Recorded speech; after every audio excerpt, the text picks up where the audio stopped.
So look, Helen, thank you so much for agreeing to share your journey with us. You're still in the process, but you've achieved so much, and I would love you to share with those people here what you've actually accomplished and what your journey has been.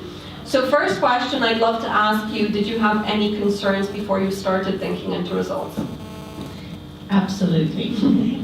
The first thing I really wanted to say, Eva, just for yourself, is I've never done a testimonial for anything before. And you know, on television, when the insurance companies talk about she's been paid to do this ad, like, I came here with such gratitude for you that I'm so delighted to share this with everyone. So I had huge concerns. Last April, when I met you and sat down and had a chat, the first thing was, this doesn't make any sense. I have to spend the next 6 months doing something over and over and over again. I don't want to do that. And not only that, is that going to work? The other thing was time. You know, I have 2 young kids, my husband travels a lot, I work full time. You know, could I find the time? And interestingly enough, later on when you asked me the other questions, all of this parallels what I really needed to focus on. And then the last was money. You know, how was I going to afford this? And how was I going to put it together? Yeah, those were my 3 big concerns. And can you share with us a little bit, what was your life like? What was happening for you before you started? Yeah, absolutely. Before I started thinking into results, if I had rewound about 10 years, I had a very successful 4 fitness franchises, and they went hugely successful until about 2008, 2009, and the recession hit. And then when the recession hit, it got extremely difficult. I needed to sell, and I think with that, what happened was this sense of failure. You know, when Bob sat up there, and I still remember this, I was like, I failed, what am I going to do? My identity was wrapped around this profession. But I never gave up, so I didn't really fail. I just, but at the same time, I was at a crossroads, and I said I knew something had to change. And when I met you, I said, you know, either I needed to get my belief back and my self-confidence. So at that point, I had been headhunted. Here I was thinking I was a failure, but someone had said to me, come on and do this. And yet I knew if I didn't get my head right and my belief right going into it, it wasn't going to work. But I just didn't know where to look and find something until I met you. And and what was actually your dreams? What were your goals? What did you want to change in your life? That's such a good question. What I knew was I wanted to exponentially grow my income. You know, I'm a pretty seasoned person. I'm not. And I'll say this to anyone in the room who's older than me or the same age, I'm not over the hill, but I was like, man, I don't want to take as long as I did to do the last business.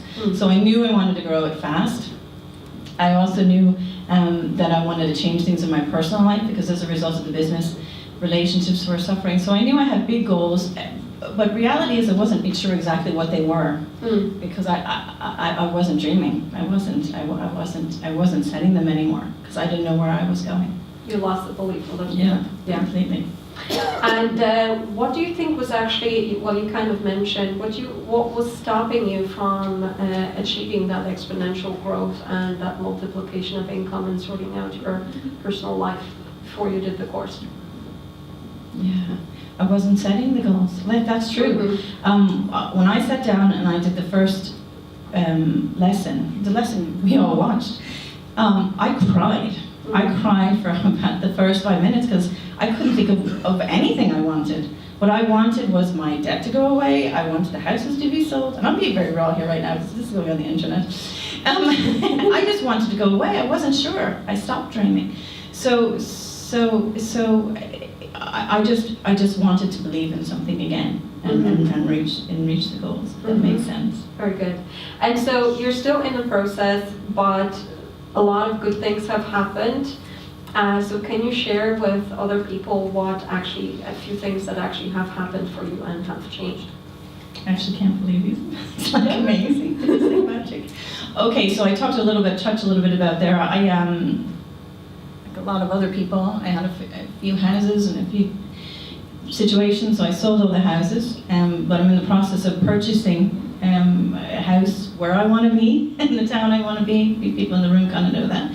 And that was an impossibility. Again, when I was doing the webinars with a lot of people in the room, I was speaking to Eva, I was like, I have no idea how this is going to happen. I am stuck.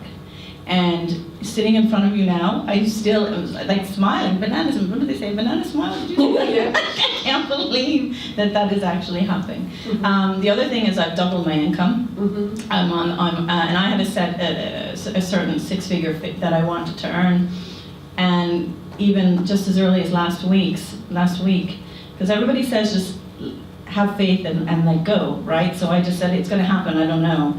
And I'm in the process of where I might be able to triple that and bring me that even closer to my goal on a financial side. Wonderful, wonderful. And what would you actually say, because obviously there's an opportunity for people in the room to chat to me, what would you actually say to them? So there's people here that want to make a difference, they want to change their lives, and obviously they have possibility to have a conversation with me. What would you actually say to them? Run! Talk to her!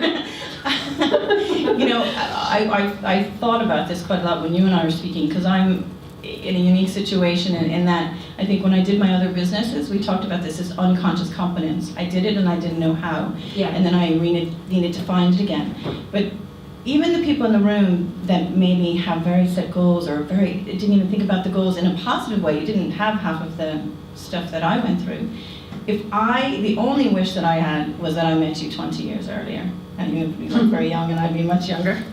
But the point is that everyone should be speaking with Eva and just looking at it, because this stuff can, live your life with fulfillment. And I think that that's what this is about. It's not even about what profession you pick, it's that you choose what you want to do. Yeah. So be open, this is it.